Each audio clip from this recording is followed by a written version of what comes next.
Next हम इसको detail में देखते हैं कि माईसीक्वल होता क्या है। माईसीक्वल एक open resource relational database management system होता है जिसको हम बोलते हैं RDBMS।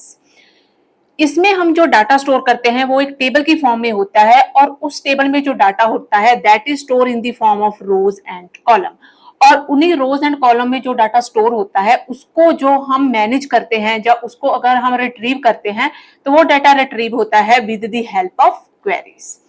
अगर की पॉइंट की बात की जाए तो जो हमारा माईसीक्वल होता है that is free and open source, means कि this software is owned by the Oracle, but इसको आप फ्री यूज कर सकते हैं चाहे आप किसी पर्टिकुलर कंपनी के लिए यूज कर रहे हो जहां आप इंडिविजुअली पर्सनल यूज कर रहे हो। तो this is A cross platform, means ये विंडोज, मैक या लाइनक्स किसी भी ऑपरेटिंग सिस्टम पे बहुत इजीली डाउनलोड हो जाता है और इंस्टॉल भी कर सकते हो आप। वाइडली यूज का मतलब क्या है कि इसमें हम large amount of data store कर सकते हैं। अगर सोशल मीडिया प्लेटफॉर्म की बात की जाए तो जिसमें आपका आता है Facebook, YouTube, Twitter, Netflix and many more other platform, वो यूज करते हैं माईसीक्वल। अब नेक्स्ट क्वेश्चन आता है कि व्हाई लर्न माईसीक्वल। माईसीक्वल को सीखना क्यों जरूरी है? क्योंकि ये इन डिमांड स्किल है और in demand for the developers, data analyst और आईटी जॉब्स। किसी भी पर्पस के लिए आपके पास डाटा तो होता ही है, उस डाटा को रिट्रीव करना, क्लीन करना, डुप्लीकेसी रिमूव करना, यूनिक डेटा अगर आपको चाहिए तो उसके लिए आप माईसीक्वल यूज कर सकते हो। यूज एनीवेयर, लाइक आप websites, app development, e commerce या बैंकिंग सिस्टम में भी आप इसको यूज कर सकते हो। That is work will any programming language like Python, PHP, Java, Node.js. Like अगर आप ऐप डेवलपमेंट या वेबसाइट डेवलपमेंट के लिए माईसीक्वल यूज करना चाहते हो तो that is A easily compatible. Placement booster है क्योंकि इंटरव्यू में माईसीक्वल के ही क्वेश्चन पूछे जाते हैं, बिकॉज डेटाबेस में ज्यादातर माईसीक्वल ही यूज होता है। जहां अगर मैं एडवांस टेक्नोलॉजी की बात करूं तो NoSQL भी यूज हो रहा है। माईसीक्वल की की टर्म्स की ये बात करते हैं क्योंकि जब तक आपको की टर्म्स का नहीं पता होगा आपको पता ही नहीं चलेगा कि जब मैं आपको प्रैक्टिकल करवाऊंगी कि डाटाबेस, क्वेरी मैं क्या बोल रही हूँ, जब तक आपको की टर्म ही नहीं पता होगा आपको वो क्वेरी भी समझ नहीं आएगी। तो सबसे पहले अगर मैं डेटाबेस की बात करूं तो database means it is a collection of table like a folder. एक फोल्डर होता है, जैसे हम नॉर्मली फोल्डर क्रिएट करते हैं उसके अंदर हमने कितनी फाइलें सेव करके रख सकते हो, लेकिन इसमें ये जो फोल्डर है that is called your database और इसके अंदर जितने भी मैं फाइल्स क्रिएट करूंगी that is called your tables. तो टेबल्स क्या होता है? That is the structure of the store data like a Excel sheet where the data is store in the form of rows and columns. Next is a row या record, इसको हम बोलते हैं one entry of a table is called A record और रो। And column जिसको हम field बोलते हैं, एट्रीब्यूट बोल सकते हो या पर्टिकुलर कॉलम नेम भी बोल सकते हो आप। क्वेरी वो होती है जिसके थ्रू हम माईसीक्वल से काम करवाते हैं, उससे बात करते हैं, that is A way of your query. तो यहाँ पर एक एग्जांपल लेके चलते हैं। तो सपोज करो इसका इस फोल्डर का जो हमने नाम रखा है, मींस जो डाटाबेस की बात करूं, सपोज करो यहाँ पे मैंने डाटाबेस नेम रखा है XYZ और उसके अंदर मैंने स्टूडेंट्स नाम का एक टेबल क्रिएट किया है। और अगर मैं रिकॉर्ड की बात करूं तो this single row is called a row और रिकॉर्ड। कॉलम की अगर मैं बात करूं तो this is called my column. तो क्वेरी, इस डाटा पे आप क्या एक्शन परफॉर्म करवाना चाहते हो वो आप माईसीक्वल में क्वेरी के थ्रू ही कर पाओगे। अब इंस्टॉलेशन की बात करते हैं कि माईसीक्वल को आप कैसे इंस्टॉल कर सकते हो आप अपने सिस्टम में।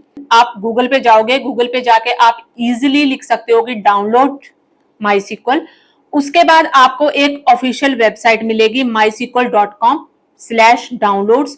जब आपके पास वो वेबसाइट ओपन हो जाएगी तो आप उसको सबसे नीचे स्क्रॉल करोगे, वहां पर आप चूज करोगे MySQL community server. This is a free addition.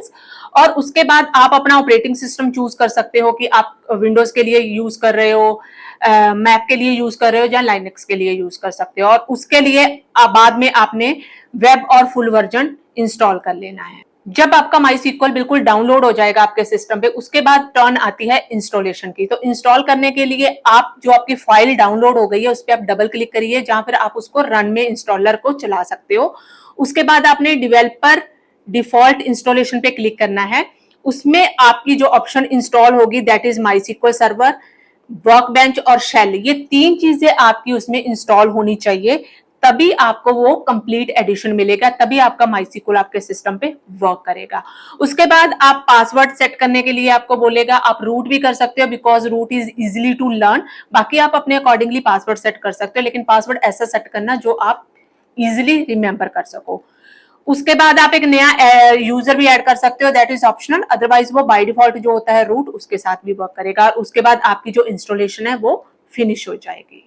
अभी इंस्टॉलेशन करते टाइम मैंने एक नेम लिया था वर्कबेंच। वर्कबेंच पे ही हम MySQL का सारा डाटा क्रिएट करेंगे। पहले वर्कबेंच के बारे में बेसिक इंफॉर्मेशन ले लेते हैं क्या होता है।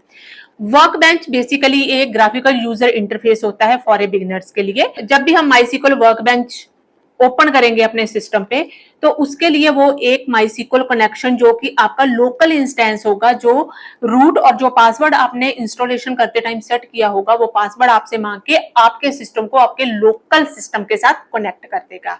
उसके बाद पासवर्ड एंटर करने के बाद इसमें आप किसी भी क्वेरी को रन कर सकते हो, लाइक डाटाबेस क्रिएट कर सकते हो, टेबल या किसी भी तरह की क्वेरी को रिट्रीव कर सकते हो। अगर आप एडवांस यूजर हो, मींस आपको MySQL ऑलरेडी आता है, तो आप ये चीज कमांड लाइन के थ्रू भी कर सकते हो, उसमें भी आप पासवर्ड रूट कर सकते हो और उसके बाद आप अपनी सारी कमांड इजीली टाइप कर सकते हो। इसमें सारा काम आपका कमांड लाइन होगा, आपको अपने प्रॉम्प्ट पे एक एक कमांड लिखनी पड़ेगी, उसके बेस पे ही अगर आपका वो डेटाबेस करेक्ट होगा तो वो आपका डेटा रिट्रीव करके आपको शो कर देगा। अब हम बात करते हैं बेसिक कमांड्स की। तो कमांड को हम पहले थ्योरेटिकली देखेंगे, जब हमें इसका मीनिंग समझ आ जाएगा, इसको एक एग्जांपल के साथ आपको समझाऊंगी, उसके बाद इसको मैं प्रैक्टिकल करके भी दिखाऊंगी।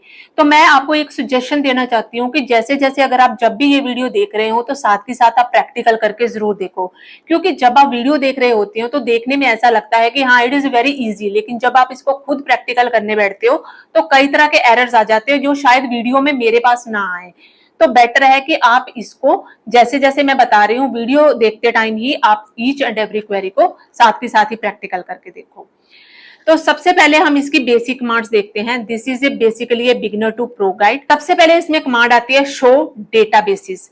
डेटाबेसेस क्या होता है? That is folder where all the tables are stored in a one place, that is called your database.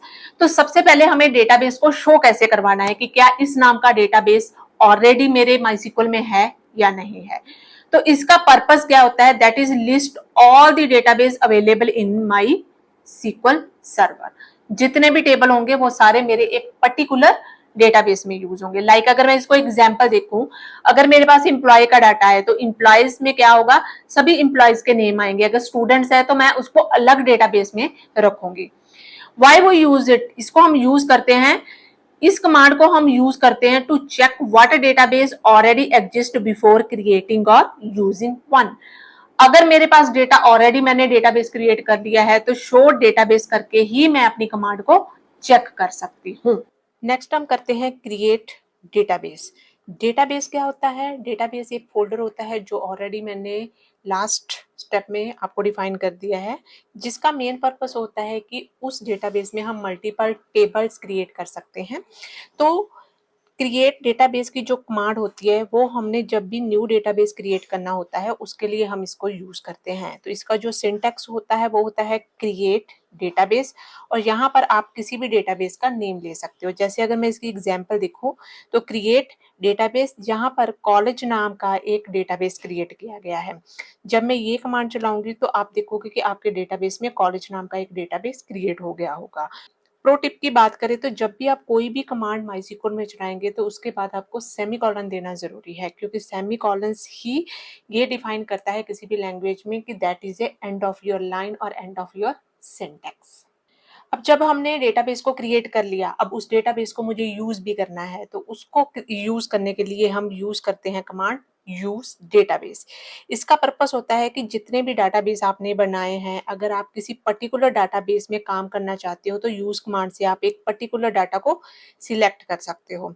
इसका सिंटैक्स होता है यूज। यहाँ पर आपने जो भी डेटाबेस नेम दिया था, जैसे लास्ट हमने जो क्रिएट किया था वो कॉलेज था, तो यहाँ पर लिखेंगे यूज कॉलेज। तो इसके बाद जितनी भी मैं क्वेरी, जितने भी मैं टेबल यूज करूंगी वो ऑलरेडी कॉलेज डेटाबेस में ही रन करेंगे। अब डेटाबेस भी क्रिएट कर लिया, डेटाबेस को यूज भी कर लिया। अब मुझे ये देखना है कि मेरे उस डेटाबेस में कितने टेबल हैं, तो उसके लिए हम यूज करते हैं कमांड शो टेबल्स।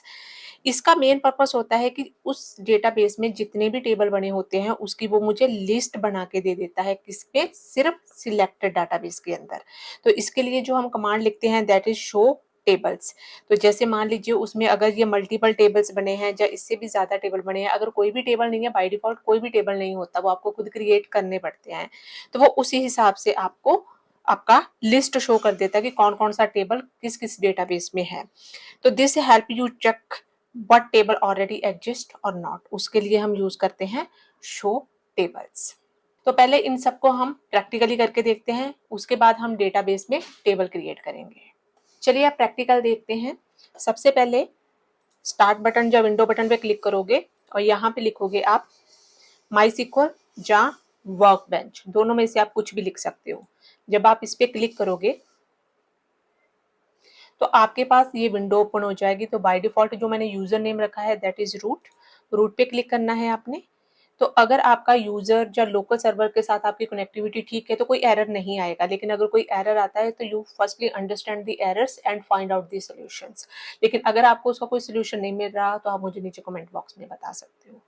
तो बाय डिफॉल्ट जब ये विंडो खुल जाएगी तो यहाँ पर मुझे एक और विंडो ओपन करनी है जहाँ पर मुझे अपनी क्वेरीज को एग्जीक्यूट करना है। तो उसके लिए आप इस बटन पे जाओगे, यहाँ पे लिखा है create a new SQL tab for executing queries, इस पे आप क्लिक कर दोगे। अब यहाँ पर मैं क्लिक करके कोई भी कमांड यूज कर सकती हूँ। अब यहाँ पे वर्कबेंच को मैं फर्स्ट टाइम यूज कर रही हूँ, तो यहाँ पर आप देखोगे ये by default 3 databases already use हुए हैं। तो इस पे अगर मुझे ये देखना है, इस पे अगर मैं क्लिक करूँ तो आप देखोगे कि ये डेटाबेस का नाम वर्ड है, तो वर्ड में बहुत सारे टेबल्स हैं, उस टेबल में ये चीजें बनी हुई है।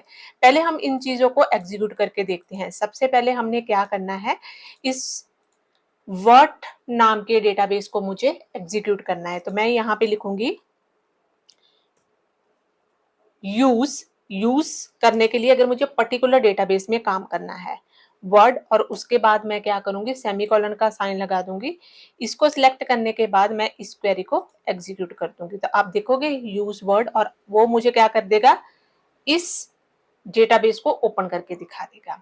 अब इसी के अंदर ही मुझे अगर लिखना है शो टेबल्स कि इसके अंदर कितने टेबल्स हैं, तो वो मुझे बता देगा कि इसके अंदर सिटी, कंट्री और कंट्री लैंग्वेज 3 टेबल्स हैं। ये तो बाय डिफॉल्ट डेटाबेस था जिसको मैंने आपको बताया कि यूज और शो टेबल्स कैसे करने हैं। अब इसी में ही हम क्या करते हैं, अपना एक डेटाबेस बनाते हैं, फिर इसको हम एग्जीक्यूट करके देखते हैं। यहाँ पर अगर आपने अपना डेटाबेस क्रिएट करना है तो यहाँ पे आप लिखोगे क्रिएट डेटाबेस। यहाँ पर कॉलेज नेम का डेटाबेस हम क्रिएट करते हैं।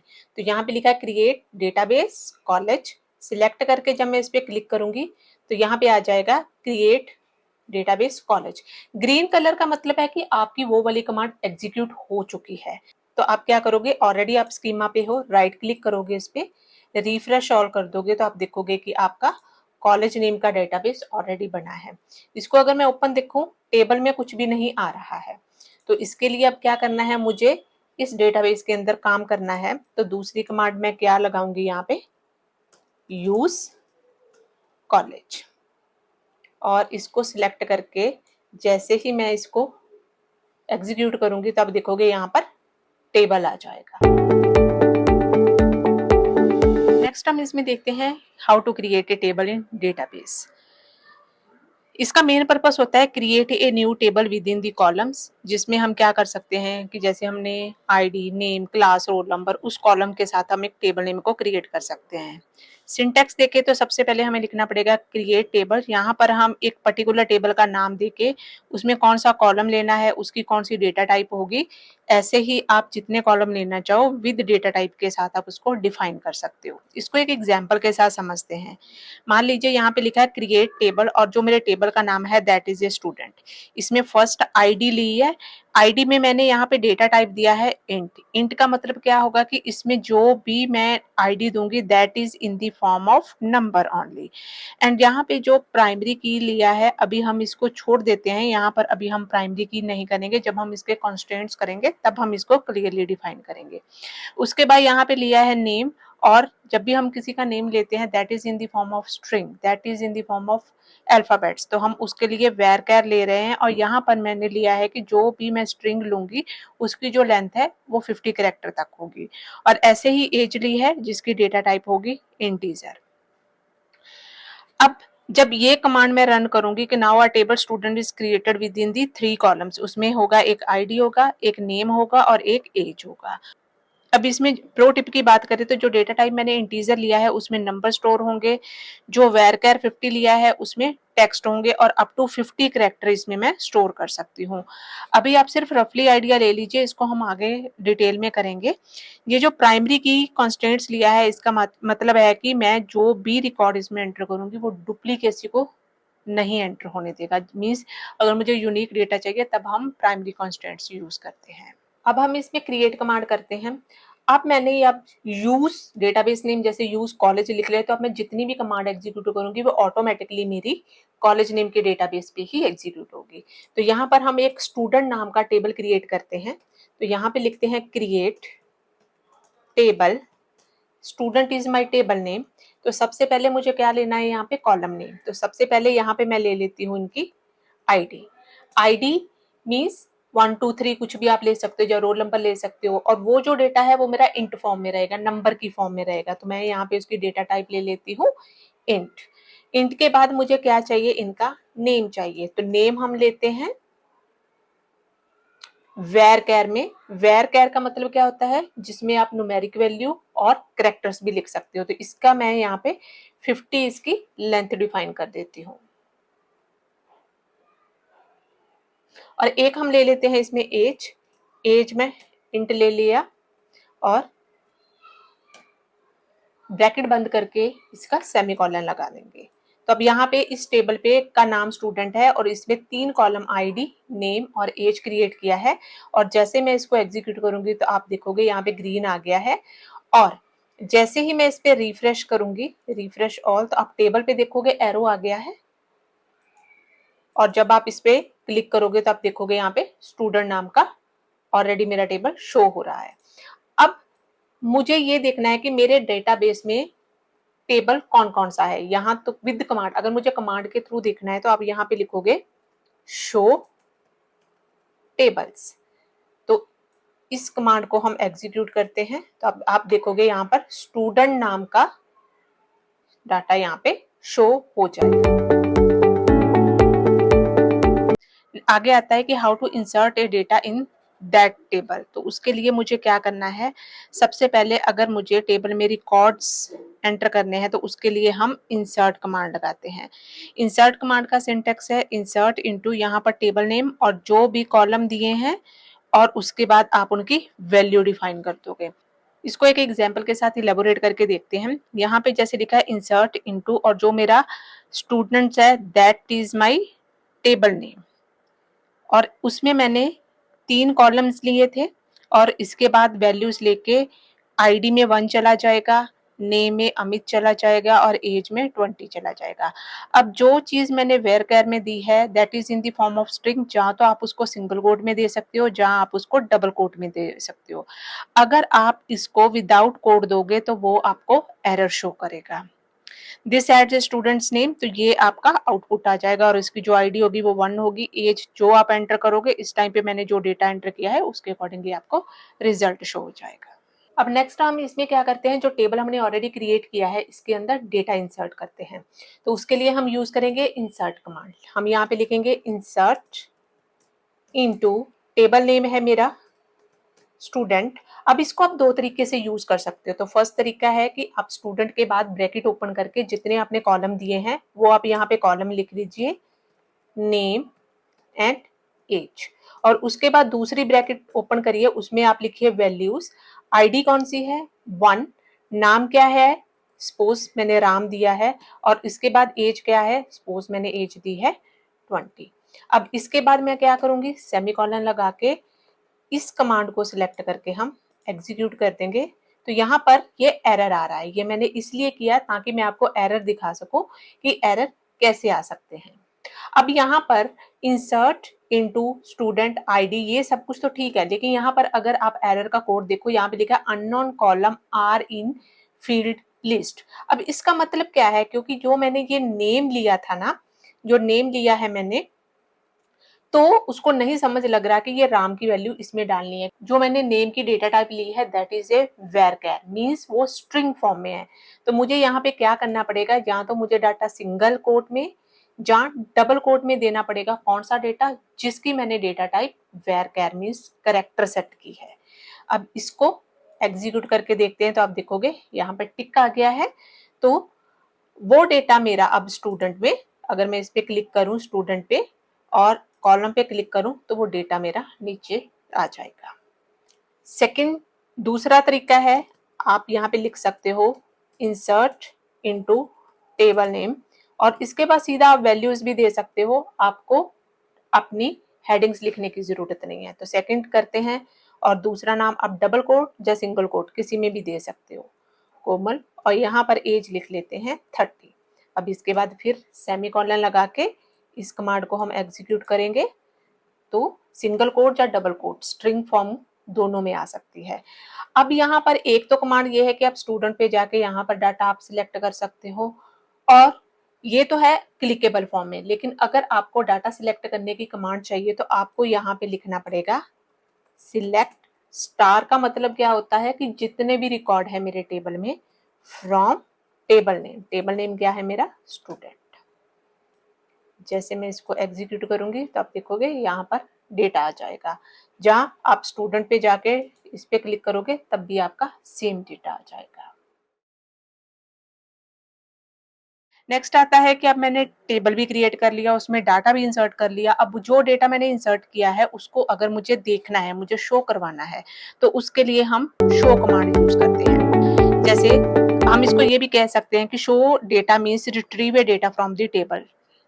तो इसमें जो हम लिखते हैं सिलेक्ट कॉलम फ्रॉम जो भी आपका टेबल नेम होगा, जहां तो आप पर्टिकुलर कॉलम ले सकते हो, जहां आप स्टार दे सकते हो। यहाँ पे स्टार का मतलब क्या होगा, सिलेक्ट ऑल कॉलम। मान लीजिए ये मेरा टेबल है, अगर यहाँ पर मैंने second number, third number, fourth number या फिफ्थ एंट्री तक मैंने डाटा किया है, और यहाँ पर मैंने कमांड में लगाया है सिलेक्ट स्टार, तो वो क्या करेगा, इन पांचों का ही डाटा शो करके दे देगा। लेकिन अगर मैं यहाँ पर ये लिखूंगी कि सिलेक्ट आईडी, तो वो सिर्फ आईडी वाला कॉलम ही मुझे शो करके देगा। मींस दैट्स डिपेंड ऑन आपकी रिक्वायरमेंट कि आपने अगर स्टार लगाया है तो वो उस टेबल में जितना डाटा है सारा ही शो कर देगा। अगर आपको पर्टिकुलर डेटा चाहिए तो आप उसके अकॉर्डिंगली भी शो करवा सकते हो। नेक्स्ट आता है अपडेट डेटा। अपडेट का मतलब क्या होता है कि कई बारी मान लीजिए आपने कोई डेटा रिप्लेस करना है या गलती से कोई डेटा एंटर हो गया है, तो उसके लिए हम अपडेट की कमांड लगाते हैं। इट मीन्स कि modify the existing data that is already recorded in a table. तो इसके लिए हम सिंटैक्स यूज करते हैं update table name set column equal to new value where condition is this. इसको हम एक एग्जाम्पल के साथ देखते हैं। यहाँ पर लिखेंगे update that is my table name set age equal to 21, this is my new value। आपने पहले set के साथ न्यू वैल्यू सेट करनी है where id is equal to 1। अगर मैंने पीछे देखा हो तो हमने 20 वैल्यू ऐड की थी उसमें, तो Amit age is now updated to 21। यहाँ पर आपको एक चीज हमेशा याद रखनी है कि always use where, otherwise it will be update all the records. अगर आप वेयर कंडीशन सपोज करो आप सिर्फ यहाँ तक कंडीशन लगा के इसको सेमीकोलन लगा देते हो, तो वो क्या करेगा, जितना भी उसके पास डेटा है तो वो सबकी एज 21 कर देगा। तो ये कंडीशन जब भी आपने यूज करनी है, कंडीशन बेस्ड डाटा चाहिए तो आपको वेयर यूज करना पड़ेगा। नेक्स्ट हम प्रैक्टिकल देखते हैं कि कैसे हम अपने डेटा को अपडेट कर सकते हैं। तो स्क्रीन पे चलते हैं। तो यहाँ पर आप देख रहे हो कि सिलेक्ट स्टार फ्रॉम स्टूडेंट लगा के मीन्स टेबल नेम लगा के यहाँ पर मेरा कुछ डेटा शो हो रहा है। तो देर आर ए 5 कॉलम्स जहाँ पर मेरा डेटा शो हो रहा है। तो 1 to 5 तक आईडी है और यहाँ पे नेम है और यहाँ पर एज है। अब अपडेट कमांड लगा के हम क्या करते हैं, किसी भी रिकॉर्ड की वैल्यू को चेंज करके देखते हैं। तो कैसे करनी है, update table name is student set हम तब लिखते हैं जब मुझे पुरानी वैल्यू की जगह नई वैल्यू सेट करनी है। तो name equal to Ram Singh, तो मैं नया नेम राम सिंह ऐड करना चाहती हूँ। आर को हम यहाँ पे कैपिटल कर देते हैं। किस चीज में करना चाहती हूँ, वेयर ID इक्वल टू 1, यहाँ पर ID 1 है तो इसको सिलेक्ट करते हैं तो यहाँ पर आ गया 1 रो अफेक्टेड, तो एक रो मेरी यहाँ पे अफेक्टेड हो गई है। तो अब यहाँ पर चेक करते हैं, सिलेक्ट स्टार फ्रॉम टेबल, तो अब आप देखोगे कि यहाँ पे राम था, वहां पर राम सिंह हो जाएगा। तो नेक्स्ट पर ये कि हम किसी की एज भी चेंज कर देते हैं, जरूरी नहीं आप सिर्फ एक नेम को ही चेंज कर सकते, आप किसी भी कॉलम की वैल्यू को चेंज कर सकते हो। अब किसी की हम एज है, जो लास्ट है रजत जिसकी ID 5 है, तो हम उसकी एज को चेंज करते हैं। तो उसके लिए मैं यहाँ पे कमांड लगाऊंगी, update student set age equal to, suppose करो मुझे उसकी एज 50 करनी है, अभी उसकी एज 16 है तो मुझे उसकी एज 50 करनी है। वेयर, अब पहले हमने ID से किया था, अब हम नेम से भी कर सकते हैं, वेयर नेम इक्वल टू रजत। लेकिन आपने एक चीज का हमेशा ध्यान रखना है, मैंने ID से इसलिए किया था क्योंकि जो वैल्यू यूनिक है उसी के साथ ही आप अगर अपडेट करो तभी आपका सिंगल कॉलम ही अपडेट होगा, अगर आप सिंगल कॉलम को अपडेट करना चाहते हो। अब जहां पर तो मैंने बिल्कुल यूनिक नेम लिए हैं, सपोज करो रजत मैंने 3 बार या 4 बार यूज किया हो, तो जहां जहां रजत होगा वो सबकी वैल्यू को चेंज कर देगा। तो आप हमेशा उसी डाटा को ही, अगर आपको सिंगल वैल्यू अपडेट करनी है तो आप हमेशा यूनिक वैल्यू के साथ ही उसको अपडेट करें, जैसे ID is a unique column. तो इसको हम रन करके देखते हैं, अब देखोगे इससे भी वो चीज चल जाएगी। तो यहाँ पर लिखते हैं आप सिलेक्ट स्टार फ्रॉम स्टूडेंट, तो अभी मैंने फर्स्ट कॉलम और लास्ट कॉलम को चेंज किया, तो ये देखिए यहाँ पे 50 हो गया। अब एक चीज और करके देखते हैं कि अगर मैं सपोज करो वेयर कंडीशन नहीं लगाती हूँ, तो यहाँ पर मैं सबकी एज चेंज कर रही हूँ, सबकी एज 100 कर देते हैं। तो यहाँ पर अगर मुझे वेयर के बिना स्टेटमेंट लगानी है अपडेट, तो वो कैसे वर्क करेगी वो देखते हैं। Update table name set age equal to 100, तो अब यहाँ पे आप एज देख लीजिए, जैसे ही मैं विदाउट कंडीशंस इसको रन करूंगी, यहाँ पर आप देखोगे 5 रो अफेक्टेड, कोई चेंज 5 हुए हैं लेकिन एरर या वार्निंग कोई नहीं आई है। अब इसको अगर मैं सिलेक्ट स्टार फ्रॉम स्टूडेंट, इसको मैं अगर रन करूं तो आप देखो सबकी एज 100 हो गई है। तो वेयर कंडीशन आपको स्पेसिफाई करती है कि आपने कौन से कॉलम में कौन सी वैल्यू को चेंज करना है। नेक्स्ट आता है delete data. Delete data means remove the records from a table. उसके लिए हम सिंटेक्स लिखते हैं, delete from table name where condition. Where हम तब लगाते हैं अगर मुझे पर्टिकुलर डेटा डिलीट करना है। यहाँ पे लिखा delete from student, that is my table name where ID is equal to 1। तो इस केस में क्या होगा, सिर्फ ID 1 का डेटा ही डिलीट होगा। लेकिन अगर आप वेयर नहीं लगाते हो तो वो क्या करेगा, यहाँ पर अगर ये नहीं लगा के यहाँ पर सेमीकोलन लगाते हो डिलीट फ्रॉम स्टूडेंट्स, तो वो क्या कर देगा, सारे की सारी रो डिलीट कर देगा। अब यहाँ पर एक इंटरव्यू क्वेश्चन भी बन जाता है कि सपोज करो अगर मैं ये कमांड लगा देती हूँ डिलीट फ्रॉम स्टूडेंट्स, तो क्या पूरे टेबल के सारे रिकॉर्ड्स डिलीट हो जाएंगे। पर क्या क्वेश्चन ये आता है कि क्या इस कमांड से सिर्फ डेटा ही डिलीट होगा या टेबल नेम भी डिलीट हो जाएगा। इसका आंसर ये है कि अगर आप डिलीट कमांड लगाते हो तो उससे सिर्फ आपका टेबल नेम रहता है, उसमें सिर्फ आपका रिकॉर्ड डिलीट हो जाएंगे। डिलीट कमांड का मतलब होता है कि अगर आपने एक टेबल में से पर्टिकुलर रिकॉर्ड को डिलीट करना है तो वो आप कैसे कर सकते हो। तो इसमें भी हम वेयर कंडीशन लगाएंगे, तो दोनों तरीके से करके देखेंगे, विद वेयर कंडीशन और विदाउट वेयर कंडीशन। तो चलिए स्क्रीन पे चलते हैं।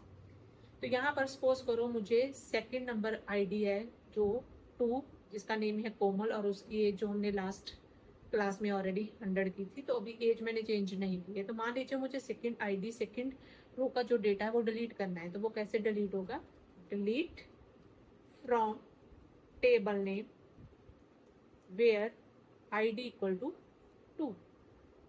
तो इसको चला के जैसे ही मैंने रन किया तो आप देखोगे 1 रो इफेक्टेड। तो यहाँ पर भी आप अपने कॉलम को देख सकते हो, तो यहाँ पर आप देखोगे 1 के बाद सीधा 3 आ रहा है। और अगर मैं यहाँ पर ये लिख दूँ डिलीट फ्रॉम स्टूडेंट। अगर मैं इसको रन करती हूँ तो यहाँ पे आ जाएगी 4 रो इफेक्टेड। तो यहाँ पर अगर आप कमांड चला के देखो, टेबल में देखते हैं अब क्या आ रहा है, सिलेक्ट स्टार फ्रॉम स्टूडेंट। तो वहां पर आपका टेबल तो बना हुआ है लेकिन उसके रिकॉर्ड्स डिलीट हो गए। अब जो हमने इंटरव्यू में क्वेश्चन पूछा था कि क्या अगर मैं डिलीट कमांड लगा देती हूँ विदाउट वेयर तो क्या टेबल भी डिलीट हो जाएगा, तो उसका आंसर अभी मैंने आपको प्रैक्टिकल करके भी दिखा दिया। तो उसका आंसर है कि आपके टेबल का स्ट्रक्चर तो रहेगा लेकिन उसके अंदर जितने रिकॉर्ड्स हैं वो सारे डिलीट हो जाएंगे। अब नेक्स्ट आता है कि अगर आपने ड्रॉप करना है, अगर मुझे टेबल या डेटाबेस डिलीट करना है परमानेंटली, तो उसके लिए हम ड्रॉप कमांड यूज करते हैं। अगर मैं यहाँ पे लिखूं ड्रॉप टेबल, टेबल का नेम, तो मेरा टेबल नेम परमानेंटली डिलीट हो जाएगा। अगर मैं यहाँ पे लिखूं ड्रॉप डेटाबेस, डेटाबेस नेम, तो मेरा डेटाबेस, उस डेटाबेस में जितने टेबल होंगे वो सब डिलीट हो जाएंगे। तो यहाँ पर स्टूडेंट्स हमने टेबल नेम लिया था, कॉलेज हमने डेटाबेस नेम लिया था। तो इन दोनों को आप अपनी रिक्वायरमेंट के अकॉर्डिंगली डिलीट करके देख सकते हो। Delete the table of database forever, that can not be undone.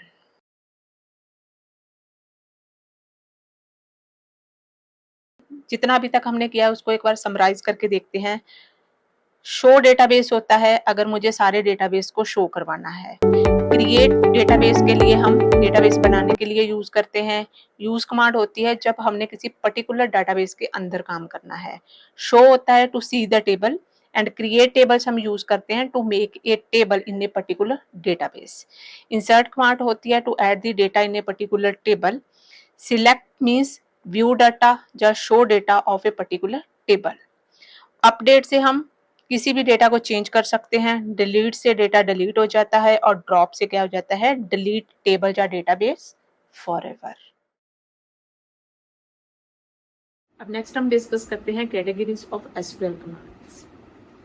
First है इसमें एसक्यूएल कमांड्स को हम 5 पार्ट्स में डिवाइड करते हैं। फर्स्ट आता है आपका डेटा डेफिनेशन लैंग्वेज, सेकंड आता है आपका डेटा मैनिपुलेशन लैंग्वेज, थर्ड आता है आपका डेटा कंट्रोल लैंग्वेज, उसके बाद आपका आता है transactions control language and the data query language like select. But हमारा जो मेन फोकस रहेगा इन तीनों ही कैटेगरीज पर रहेगा और ये 3 टाइप की कैटेगरी ही आपकी माइस्क्यूएल में यूज होती है। सबसे पहले हम डिस्कस करते हैं DDL, जिसको हम बोलते हैं डेटा डेफिनेशन लैंग्वेज।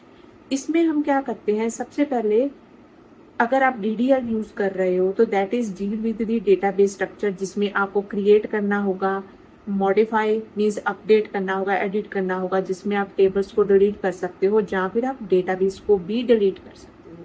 इसमें ऑटो कमिट्स होता है। ऑटो कमिट्स का मतलब क्या होता है कि अगर आप कुछ भी चेंज करते हो तो आपका जो डेटा है वो परमानेंटली इमीडिएटली उस डेटाबेस में चेंज हो जाता है। अगर आप एडिट कर रहे हो तो परमानेंटली उस डेटा में चेंज हो जाएगा, लेकिन अगर आप डिलीट या ड्रॉप कर रहे हो तो वो उस हिसाब से आपका एक्शन परफॉर्म होगा। DDL में जो मेन कमांड्स होती है, फर्स्ट होती है क्रिएट, जिसमें आप न्यू डेटाबेस या टेबल क्रिएट कर सकते हो। ऑल्टर का मतलब होता है एडिट या अपडेट। आपको अगर कोई भी डेटा या तो अपडेट करना है या एडिट करना है उसको हम ऑल्टर बोलते हैं। थर्ड आता है आपका ड्रॉप। इसमें होता है कि अगर आपने कोई सी भी टेबल या डेटाबेस को परमानेंटली डिलीट करना है तो उसके लिए हम ड्रॉप कमांड यूज करते हैं। ट्रंकेट का मतलब क्या होता है कि remove all data from table but keep structure. अब ड्रॉप से क्या होता है, मान लीजिए अगर आप ड्रॉप कमांड टेबल पे लगा रहे हो तो टेबल का स्ट्रक्चर, टेबल के अंदर जितना डाटा आपने इंसर्ट किया है वो सारा परमानेंटली डिलीट हो। लेकिन अगर आप चाहते हो कि सिर्फ टेबल के अंदरला डेटा ही डिलीट हो लेकिन उसका जो स्ट्रक्चर है वो बचा रहे, तो उसके लिए हम ट्रंकेट कमांड यूज करते हैं। रीनेम का मतलब क्या होता है कि आप अपने टेबल को रीनेम मीन्स चेंज कर सकते हो। नेक्स्ट हम करते हैं data manipulation language. Data manipulation language that is deal inside the table, जैसे कि डाटा को इंसर्ट करना, मॉडिफाई करना, डिलीट करना रिकॉर्ड्स को। That does not auto commit means you can roll back changes before saving. अगर मान लीजिए आपने एक चीज एडिट की है या डिलीट की है, अगर आप उसको बैक करोगे तो वो डेटा आपके पास दोबारा आ जाएगा। मीन्स कहने का मतलब ये है कि इसमें जो डेटा है वो परमानेंटली डिलीट नहीं होता है। तो इसमें जो कमांड्स होती है डीएमएल में, सबसे पहले आप इंसर्ट करते हो डेटा इंसर्ट करने के लिए, जिसकी क्वेरी है insert into student, that is your table name, और उसके बाद जो आपके कॉलम्स है आप वैल्यू उसके अकॉर्डिंगली इंसर्ट कर सकते हो। अपडेट करते हैं हम मॉडिफाई करने के लिए, और डिलीट हम करते हैं डेटा को रिमूव करने के लिए। तो दीज आर दी सिंटेक्स कैसे हम अपने डेटा को अपडेट और डिलीट कर सकते हैं। नेक्स्ट हमारे पास आती है DCL, मीन्स की डेटा कंट्रोल लैंग्वेज। इसमें होता है deals with the permission and security who can access modified database objects. अब मान लीजिए कि डेटाबेस पे 3 या 4 लोग मीन्स मल्टीपल लोग काम कर रहे हैं, तो आपने अगर किसी पर्टिकुलर पर्सन को परमिशन देनी है कि सिर्फ यही पर्सन आपका जो डेटा इंसर्ट कर सके या यही डिलीट कर सके, तो उसके लिए हम क्या करते हैं, उनको परमिशंस ग्रांट करते हैं। तो वो चीज आपकी डेटा कंट्रोल लैंग्वेज के थ्रू होती है। इसमें 2 कमांड्स होती है, एक होता है ग्रांट का मीन्स क्या है, जब आप किसी को परमिशन देते हो, और रिवॉक का मतलब क्या है, जब आप उस परमिशन को वापस ले लेते हो। मान लीजिए मुझे इस यूजर को ग्रांट परमिट करनी है, तो उसके लिए हम लिखेंगे ग्रांट सिलेक्ट और insert command on, that is my database name. तो मैं किसको कमांड दे रही हूँ, इस पर्टिकुलर यूजर को। अगर मुझे रिवॉक करवाना है, रिवॉक मीन्स वही परमिशन अगर मुझे वापस लेनी है, तो मैं लिखूंगी revoke insert on that is database and from this is my user name, जो भी आपका यूजर नेम होगा। दिस मीन्स की जो यूजर आ जाए that can select and insert, but later insert is taken back, क्योंकि मैंने यहाँ पे रिवॉक की परमिशन ग्रांट कर दी है। अगर क्विक मेमोरी ट्रिक की बात करें, तो इसमें अगर DDL की बात करें, तो इसमें जो होता है that is your structure command, means कि यहाँ पर आप डेफिनेशन को थिंक कर सकते हो। सेकंड होता है आपका DML, जिसमें हम डेटा हैंडलिंग कमांड करते हैं, मीन्स किसी भी तरह की अगर मुझे मैनिपुलेशन करनी है, चेंजेस करनी है, एडिटिंग करनी है, वो सारा काम मेरा DML में होगा। नेक्स्ट होता है आपका DCL में होता है परमिशन एंड सिक्योरिटी देनी है, मीन्स इसमें आपका कंट्रोल पार्ट आ जाता है। नेक्स्ट हम करते हैं डेटा टाइप्स इन SQL, कि SQL में किस टाइप का डेटा हम एंटर कर सकते हैं।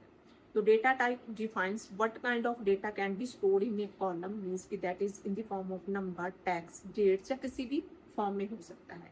तो why the data type is important, because choosing the right data type help to saving the space and improving performance. अगर सपोज करो आपने डाटा टाइप इंट दी है और उसमें आप स्ट्रिंग का डाटा एंटर कर रहे हो, तो ऑब्वियसली वहां पे आपकी एरर शो होगी। तो आपको पता होना चाहिए कि जिस फील्ड को मैंने एक्सेसिबिलिटी दी है उसमें मैं उसी टाइप का डेटा ही एंटर कर सकती हूँ।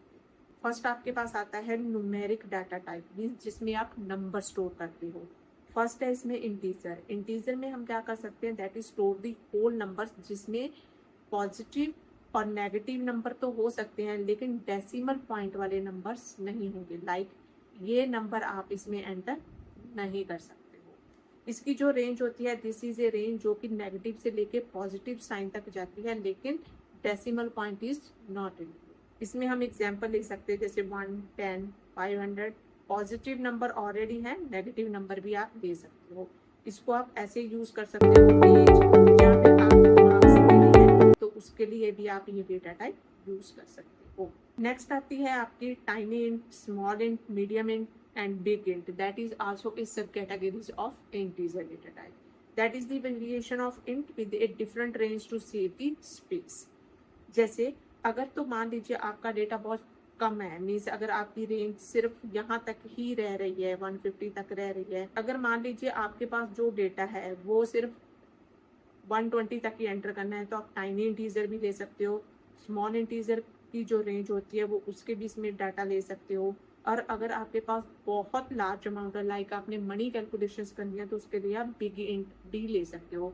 अगर आपको इन से कंफ्यूजन है, तो आप सिंपल इंट डेटा से भी अपनी अभी प्रैक्टिस कर सकते हो। जब आपको इंट का कॉन्सेप्ट क्लियर हो जाएगा, देन आप टाइनी इंट, स्मॉल इंट और बिग इंट पे मूव कर सकते हो।